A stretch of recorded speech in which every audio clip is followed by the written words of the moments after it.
Baik. Bismillah. Assalamualaikum warahmatullahi wabarakatuh. Alhamdulillahirabbil alamin wahdahu wassalatu wassalamu ala asrafil anbiya'i wal mursalin wa ala alihi wa sahbihi ajma'in amma ba'du. Alhamdulillah, syukur kita panjatkan kehadirat Allah Subhanahu wa taala.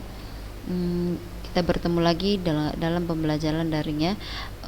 Nggak terasa nih di minggu depan insyaallah kita akan bagi rapot ya.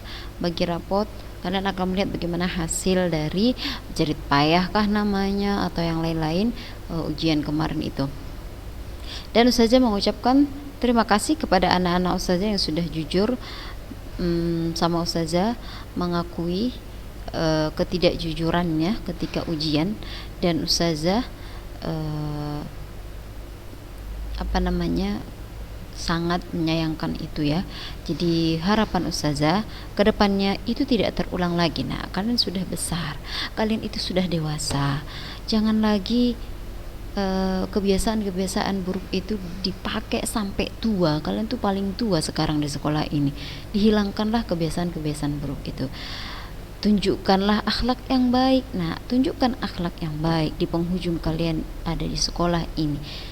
Nanti sebentar lagi kalian sudah keluar dari sekolah ini ya kalian akan merasa sangat berdosa sekali, akan menyesal sekali karena sudah melakukan hal-hal yang seperti itu, sudah curang gitu ya.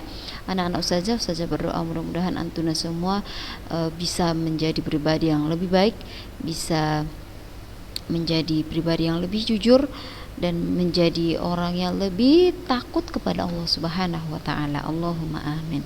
Nah, ananda sekalian, kita lanjutkan kembali materi pembelajaran kita. Di beberapa waktu yang lalu kita sudah mulai masuk pembelajaran tentang sel elektrolisis. Jadi kalau kita flashback lagi ke sel elektrokimia itu ada namanya sel Volta, ada namanya sel elektrolisis, ya kan? Dimana kalau yang dikatakan dengan sel elektrolisis, kalau sel Volta kan kemarin udah, sel elektrolisis ini juga kemarin sebenarnya sudah sempat kita singgung dan masuk sedikit ya, tapi belum banyak sekali contohnya. Nah, apa itu sel elektrolisis? Sel elektrolisis itu kebalikan dari sel Volta, dimana kalau pada sel elektrolisis itu terjadi penguraian suatu senyawa suatu elektrolit karena adanya arus listrik. Jadi ini mengubah energi kimia ke energi listrik. Bukan terbalik ya, dari listrik ke kimia gitu ya. Perubahan energi listrik menjadi energi kimia. Jadi sama halnya pada rangkaian sel Volta, pada sel elektrolisis juga rangkaiannya sama. Ada anoda, ada katodanya, dan juga dihubungkan dengan baterai, dan juga kedua elektroda, ini namanya elektroda ya, ini elektroda terdiri dari dua, anoda dan katoda. Kedua elektroda dicelupkan ke larutan elektrolit. Elektrodanya ini terbuat dari apa Ustazah ya? Logam apa ini yang kita pelajari. Bisa dia dari logam golongan transisi, bisa dia dari logam golongan utama, dan lain-lain sebagainya. Kalau dia dari golongan utama, bagaimana reaksinya? Kalau dia dari golongan transisi, bagaimana reaksinya? Kalau dia larutannya ini berbentuk larutan, bagaimana reaksinya? Kalau dia di sini berbentuk lelehan, bagaimana hasil reaksinya? Kalau dia berbentuk leburan, cairan, bagaimana reaksinya? Bagaimana kalau elektrodanya juga inert? Bagaimana elektrodanya tidak inert? Nah, inilah yang akan kita bahas. Apa itu inert? Inert itu artinya tidak bereaksi, anak-anak saja ya. Nah, apa perbedaan selanjutnya lagi? Kan sudah kita bahas kemarin. Salah satu perbedaan laginya adalah bahwa kalau pada sel elektrolisis anoda itu adalah positif, katoda muatannya negatif. Hanya perbedaan di muatan saja. Kalau pada reaksi tetap pada katoda itu terjadi reaksi reduksi, anoda terjadi reaksi oksidasi, hanya kutubnya saja yang berbeda.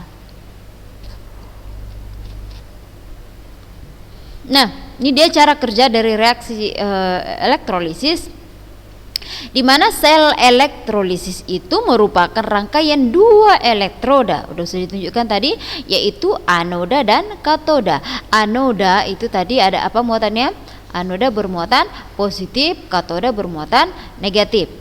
Di mana kedua elektroda dicelupkan ke dalam larutan elektrolit dan dilengkapi sumber arus listrik, ya kan?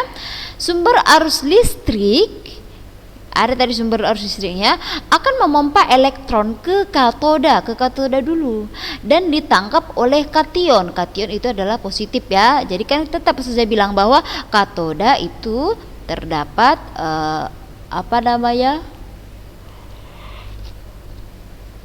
di katoda itu terjadi reaksi reduksi ya, ditangkap oleh kation katanya. Kation, kenapa kation? Ya karena katoda tadi bermuatan negatif, pasti dia akan menarik ion negatif. Ya negatif si katoda dia akan menarik ion positif gitu. Sehingga pada permukaan katoda terjadi reduksi pada kationnya. Nah, pada saat yang sama anion atau yang muatannya negatif melepaskan elektron. Elektron ini dikembalikan ke sumber arus melalui anoda. Akibatnya pada permukaan anoda terjadi oksidasi. Katoda merupakan kutubnya negatif dan anoda adalah positif. Itu yang saya bilang tadi ya. Di mana dia untuk reaksinya tetap sama. Katoda itu reduksi, anoda adalah oksidasi. Di mana spesies yang mengalami reduksi di katoda merupakan yang memiliki elektroda lebih positif, potensial elektroda lebih positif. Adapun yang mengalami oksidasi di anoda itu merupakan yang mempunyai potensial elektroda yang lebih negatif. Gitu. Oke, nah inilah dia untuk pembuatan reaksi elektrolisis pada anoda dan katoda. Sudah? Perhatikan ini. Reaksi di katoda itu tergantung pada jenis kationnya. Ya. Mungkin yang ini sedikit lebih jelas. Ini ya. Elektrolisis leburan, lelehan, cairan merupakan unsur-unsur yang terlibat dalam reaksi yaitu kation, anion dan elektrodanya. Adapun skema reaksi elektrolisis larutan, perhatikan pertama kita bahas tentang larutan. Elektrolisis larutan di katodanya, di katoda berarti yang mengalami reduksi ya.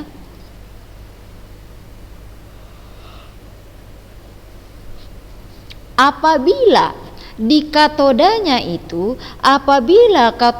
itu merupakan berasal dari logam aktif yaitu golongan 1A, 2A, 3A, ini aluminium Mn, maka dia tidak akan bereaksi dan yang direduksi adalah air.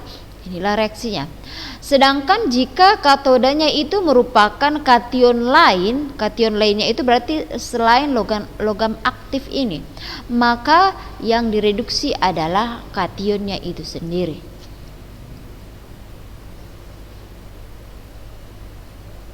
Adapun di anoda, ingat ya ini untuk larutan ya, untuk larutan. Adapun di anoda, apabila anodanya itu merupakan anoda yang inert, adapun anoda yang inert itu adalah contohnya PT, AuC, dan anodanya itu adalah berasal dari sisa asam oksi, maka yang teroksidasi adalah airnya. Ini hasilnya. Sedangkan apabila anodanya berasal dari sisa asam lain atau OH-, maka yang teroksidasi adalah anion teroksidasinya itu. Nih contohnya.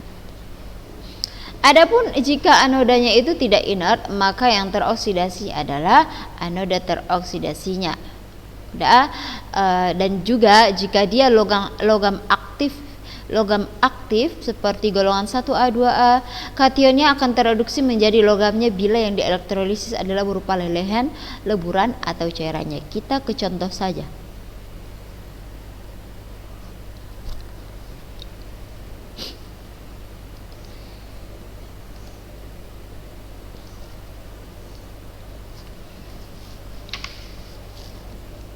Ini misalnya, kan sudah ada tadi skemanya. Misalkan aja buat tadi,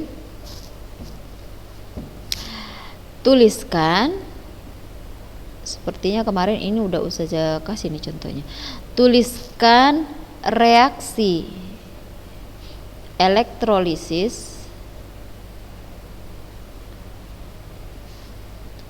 untuk lelehan garam NaCl. Lelehan. Sudah? Apa tadi ketentuannya pada lelehan? Sudah ada tadi di sini. Jadi kalau kita mau menyelesaikan reaksinya, kita kembali ke ini. Kita kembali ke sini ya. Apakah dia kalau berbentuk larutan, ini dia rule-nya ya.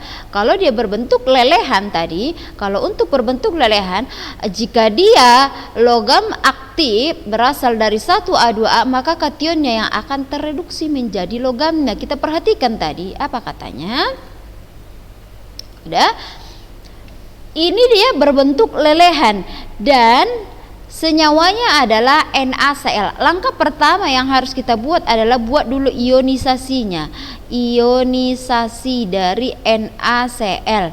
NaCl akan menghasilkan Na plus tambah Cl minus, ya kan? Betul ya? Mana si kation, mana si anion?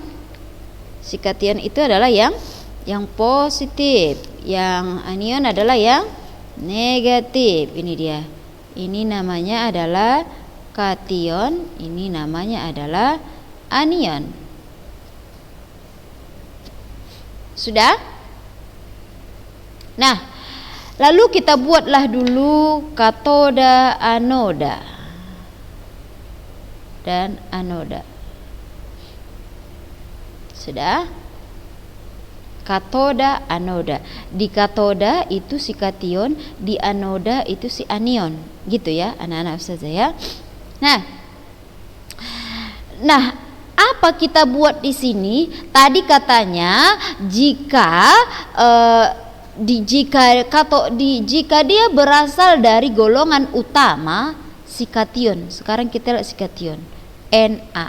Apakah ini berasal dari golongan utama? Benar, dari golongan 1A, iya kan?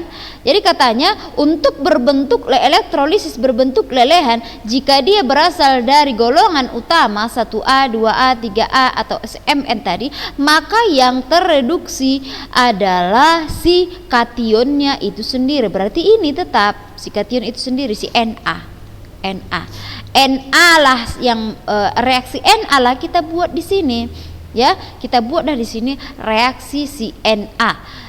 Ya, buatlah reaksi Na itu menjadi reaksi reduksi. Ya, ingat reduksi. Berarti kalau kita mau buat ini reduksi, Na plus tambah E minus menghasilkan Na. Gitu kan? Mana buktinya dia ini reduksi? Di sini Na plus, di sini Na 0. Turunkan reduksi.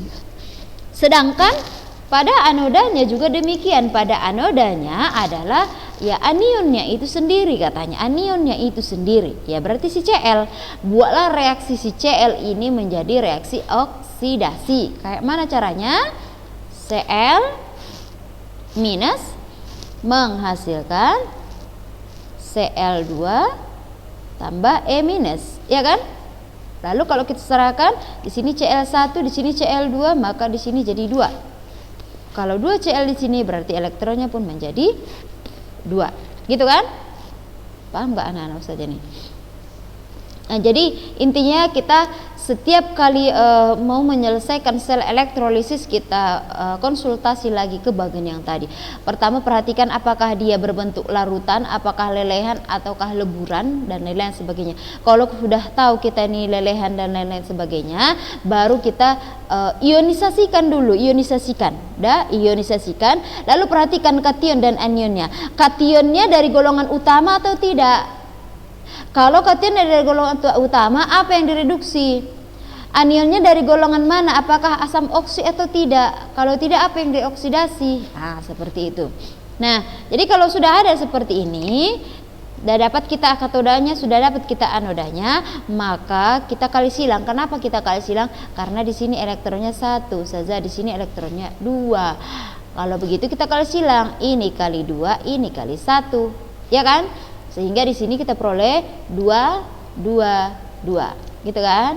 Maka hasil akhirnya adalah ini habis, turun ke bawah siapa?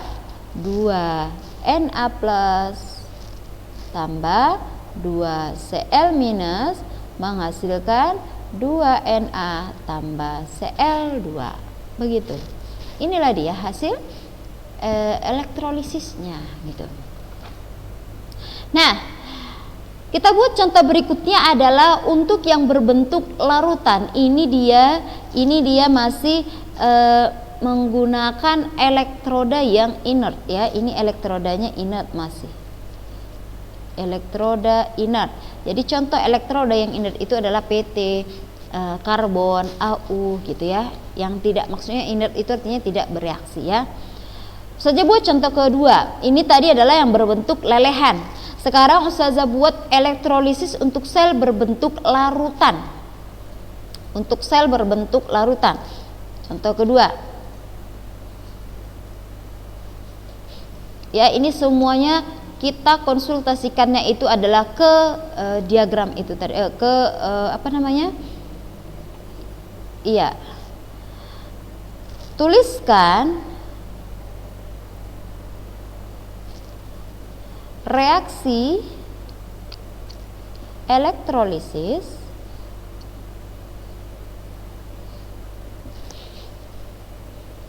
larutan AuBr3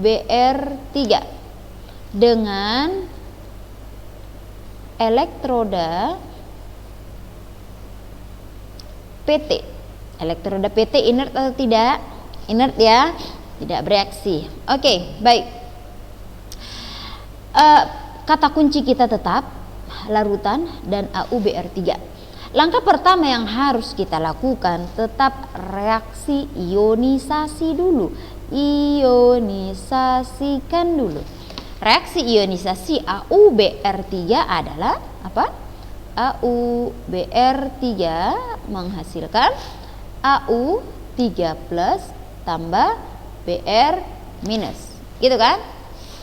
Benar? Ini adalah si kation, ini adalah anion. Dah, lalu buat lagi di sini katoda, anoda. Oke. Dah. Nah, kita kembali lagi untuk berbentuk larutan. Nah, kita lihat lagi rule yang tadi, larutan. Apa katanya untuk larutan? Oke, maaf. Ini ya. Untuk reaksi elektrolisis larutan, jika katodanya logam aktif, apakah ini logam aktif? Artinya golongan 1A, 2A atau 3A kah si Au? Tidak, Au itu ada di golongan berapa? Au itu ada di golongan transisi. Sudah? Berarti kita tidak pakai ini. Sudah? Tidak pakai ini. Pakai kation lain. Kation lain itu maksudnya adalah selain ini, ya, selain ini. Nah, kation lain apabila dia merupakan kation lain berarti contohnya adalah seperti si Au. Maka yang tereduksi adalah kationnya itu sendiri. Kationnya itu sendiri yang akan tereduksi. Di soal kita siapa kationnya? Kationnya adalah si Au. Saya ulangi tadi, untuk dia larutan apabila kationnya adalah berasal dari selain golongan utama, maka yang tereduksi adalah kationnya itu sendiri. Apabila tadi seandainya tadi ini masih NaCl ya. Seandainya ini adalah NaCl. Maka tadi ini ionisasinya adalah Na plus sama Cl minus ya kan, dan dia berbentuk larutan ini, larutan. Maka yang akan tereduksi adalah air. Kenapa? Kita kembali lagi ke sini. Nah, ini dia bilang jika kationnya berasal dari golongan aktif, misalnya tadi contohnya si Na, maka yang direduksi adalah air H2O. Nah, usah saja buat aja. Kita selesaikan dulu yang ini, baru saja buat perbandingannya nanti ya. Oke, ini tadi saya kembalikan di mana elektrolisis larutan untuk AuBr3. Setelah kita ionisasi AU3+ tambah Br-, ya kan? Kationnya adalah Au. Ternyata Au itu adalah bukan dari golongan utama, bukan dari golongan aktif, tapi ini adalah dari golongan transisi. Maka jika dia bukan dari golongan utama, yang direduksi adalah kationnya itu sendiri, gitu kan? Tadi pada reaksi katoda itu terdapat reaksi reduksi, ya kan? Pada anoda adalah oksidasi. Itu tetap berlaku. Maka ya buatlah reaksi reduksi untuk si Au ini. Sama seperti yang tadi. Berarti Au3+ tambah 3 elektron negatif menghasilkan Au. Gitu. Bagaimana dengan si Br? Br juga demikian. Ketentuan untuk si anion, ini anoda, sekarang anoda. Apabila anodanya inert, betul kita ya, sama inert tadi ya, soal kita inert, betul. Lalu dia anodanya berasal dari sisa asam oksi. Apakah anoda kita sisa asam oksi? Tidak. Contoh sisa asam oksi itu adalah SO4 2-, NO3-. Bukan itu kan? Anoda kita tadi adalah Br, ya kan? Berarti kita tidak pakai ini. Ini enggak pakai ini, yang ini. Sudah? Atau lanjut ke sini. Atau sisa asam lain atau OH-, maka yang teroksidasi adalah anion yang teroksidasi. Sudah? Artinya adalah OH-, sisa asam lain maksudnya selain ini, selain SO4 2- atau yang ada OH-nya, maka yang teroksidasi adalah anionnya itu sendiri. Berarti kita itulah kategori kita. Ya, kategori kita adalah yang ini. Maka yang teroksidasi adalah anionnya itu sendiri. Apa tadi anion kita? Anion kita adalah si Br. Maka oksidasilah si Br itu tadi. Oksidasilah si Br itu. Dah, sama seperti yang tadi, berarti Br- menghasilkan Br2 tambah elektron negatif. Kita setarakan Br-nya di sini menjadi 2 juga, ya kan?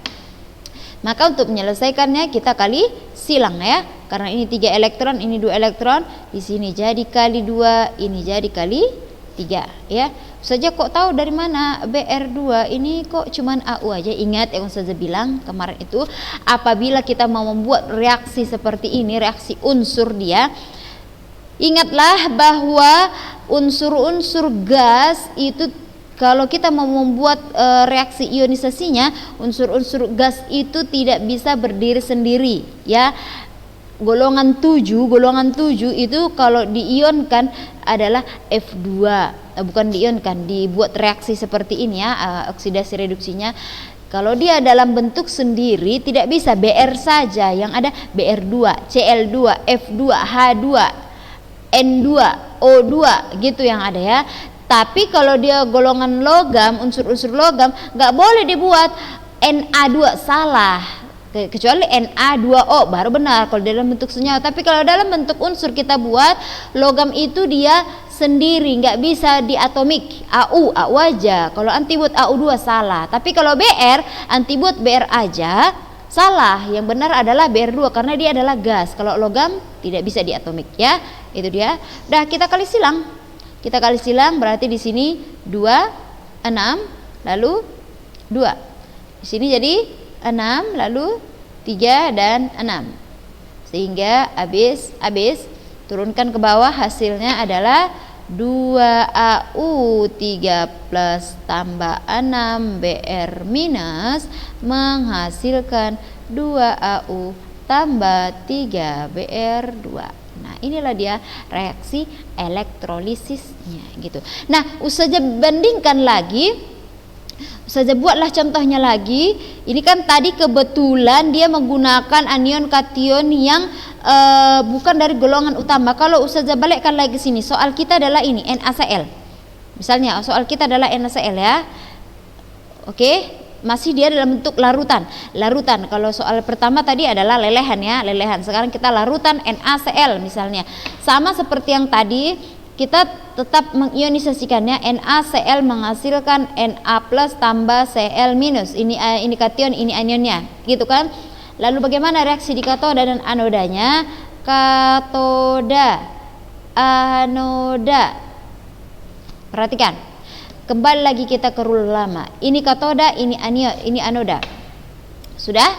Ini adalah untuk larutan, ya. Kita perhatikan lagi aturan untuk yang larutan, kita kembali ke sini. Reaksi elektrolisis untuk larutan, jika katodanya berasal dari logam aktif atau dia golongan 1A, 2A atau aluminium atau Mn. Pertanyaannya, apakah anion kita atau apakah kation kita berasal dari logam ini, salah satu logam ini? Benar. Natrium, ya kan? Natrium berasal dari golongan 1A kan? Maka tidak akan tereduksi. Maksudnya tidak tereduksi apa? Na-nya tidak tereduksi. Ya, jadi yang tereduksi siapa? Yang tereduksi adalah airnya. Maka reaksi di katodanya, ya, reaksi di katodanya, kita kembali ke sini. Saya ulangi tadi, katanya untuk sel elektrolisis larutan, jika dia kationnya berasal dari golongan utama, ya, golongan logam-logam aktif, maka yang tereduksi adalah bukan kationnya ini, tapi apa? Tapi air. Kayak mana persamaannya Ustazah? 2H2O tambah 2 elektron negatif menghasilkan 2OH minus tambah H2 gitu. Itu bedanya kan? Kalau ini tadi, ini kationnya itu sendiri yang tereduksi kan?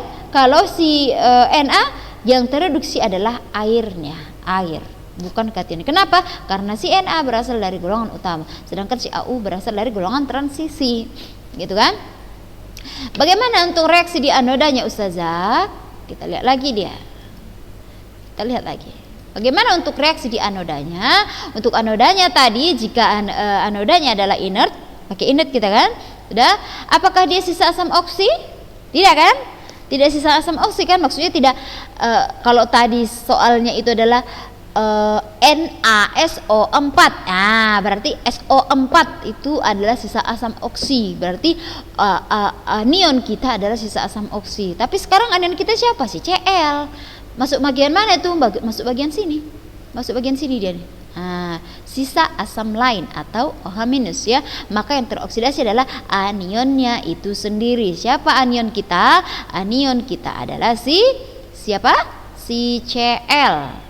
Ya, maka yang teroksidasi adalah si Cl. Maka hasilnya sama seperti yang tadi, Cl menghasilkan Cl, ini Cl minus ya, Cl2 tambah elektron negatif, kita setarakan. Sudah, elektronnya sudah sama-sama 2, jadi tidak perlu dikali silang, ya kan? Karena itu nanti langsung tersubstitusi, habis dia. Maka hasil akhirnya adalah 2H2O tambah 2Cl minus menghasilkan 2OH minus tambah H2 tambah Cl2. Inilah dia reaksi elektrolisisnya. Gitu ya. Begitu ya Nana Ustazah ya. Nah, jadi nanti apabila dia, pokoknya kalau kita mau menyelesaikan reaksi elektrolisis ini kita harus konsultasi ke situ. Nah, yang kita bahas tadi semuanya adalah jika dia elektrodanya inert. Sudah, jika elektrodanya inert. Bagaimana jika elektrodanya tidak inert? Artinya elektrodanya itu adalah elektroda yang mudah bereaksi.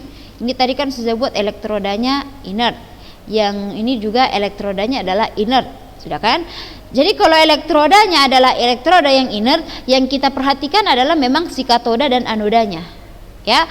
Akan tetapi apabila nanti baik dia pada reaksi elektrolisis dalam bentuk larutan kah, lelehan kah, leburan kah, jika elektrodanya tidak inert, artinya elektrodanya bisa bereaksi, maka yang diperhatikan bukan hanya anoda dan katodanya, tapi siapa?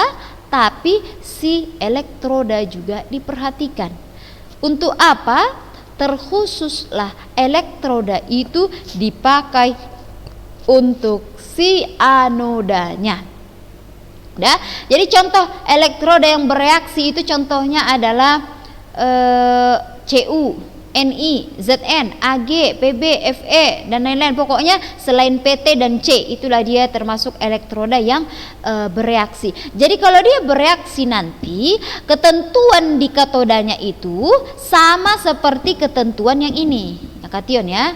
Saya ulangi, kalau nanti dia menggunakan elektroda yang bereaksi, untuk ketentuan katodanya sama seperti yang ini. Kalau dia logam utama, maka ininya yang akan direduksi. Kalau dia dari golongan utama, yang direduksi adalah airnya. Kalau dia dari golongan selain golongan utama, maka yang direduksi adalah kationnya itu sendiri. Sedangkan kalau pada anodanya itu yang dioksidasi adalah elektrodanya itu sendiri. Nggak usah perhatikan lain-lain lagi ya. Pokoknya kalau misalnya elektrodanya adalah Cu, berarti yang dioksidasi adalah si elektrodanya, si Cu-nya, bukan lagi si anionnya itu ya. Demikian anak-anak saja, barakallahu fikun.